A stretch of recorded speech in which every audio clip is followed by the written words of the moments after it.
नमस्ते दोस्तों, आज हम आपके लिए लेकर आए हैं भानगर के किले की वह सिरापित सच्ची कहानी जिसे सुनकर अच्छों के रोंगटे खड़े हो जाते हैं। कहानी शुरू होती है उस किले से जहां अंधेरा छाते ही कुछ ऐसा जाग उठता है जिसे इंसानी आंखें देख भी नहीं पाती।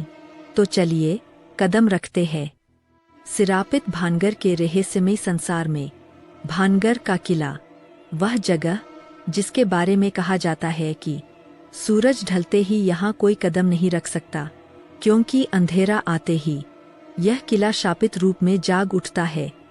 ठहराव, कहानी बहुत पुरानी है। उस समय इस किले पर राजा माधो सिंह का शासन था।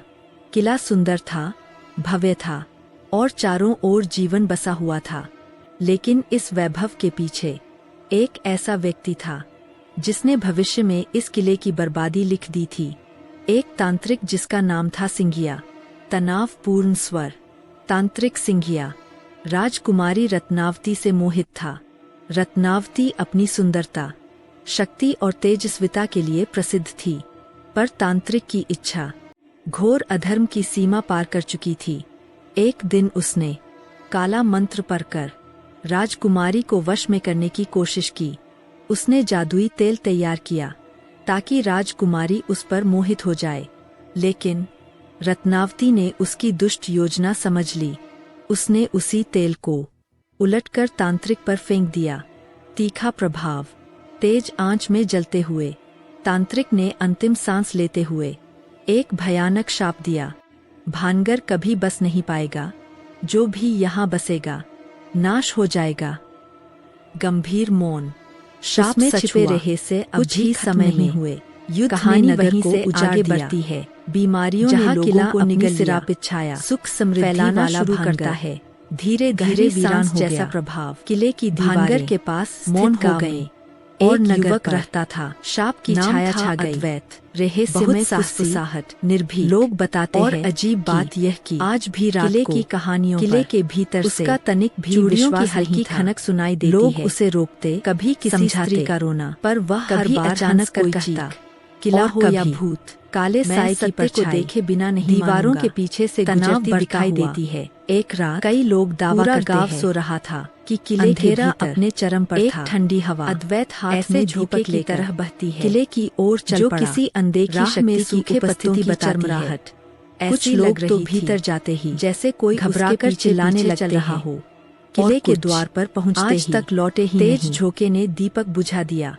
अद्वैत रुका पर वापस नहीं लौटा। वह किले के भीतर कदम रख चुका था। रहस्यमय स्वर अंदर प्रवेश करते ही चारों ओर फैली निस्तब्धता उसके कानों में गूंजने लगी। टूटी दीवारें, जंग लगी लोहे की जालियां और ऊंची छतों से लटकते चमगादड़, सब जैसे उसे घूर रहे थे। अचानक किले के पिछले भाग से किसी स्त्री के रोने की आवाज आई। अद्वैत ठहर गया, फिर बिना डरे उस आवाज की ओर बढ़ा। धीमी फुसफुसाहट। जैसे ही वह एक पुरानी हवेली के पास पहुंचा, उसने देखा सफेद धुंध में ढकी एक औरत की परछाई धीरे धीरे उसकी ओर बढ़ रही थी। चेहरा अस्पष्ट पर आंखें चमकती हुई, मानो सदियों का दर्द उन आंखों से बाहर झांक रहा हो।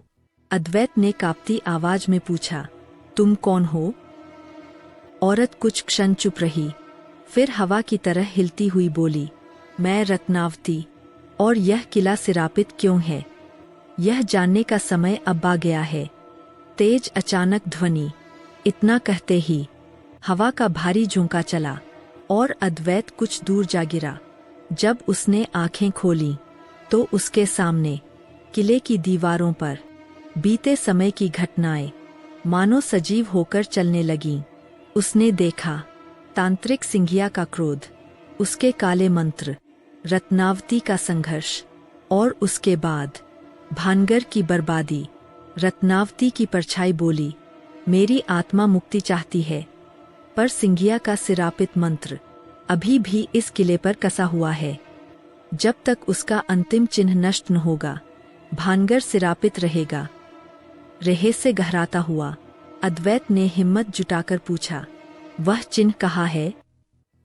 रत्नावती का स्वर धीमा लेकिन भय से भरा हुआ था।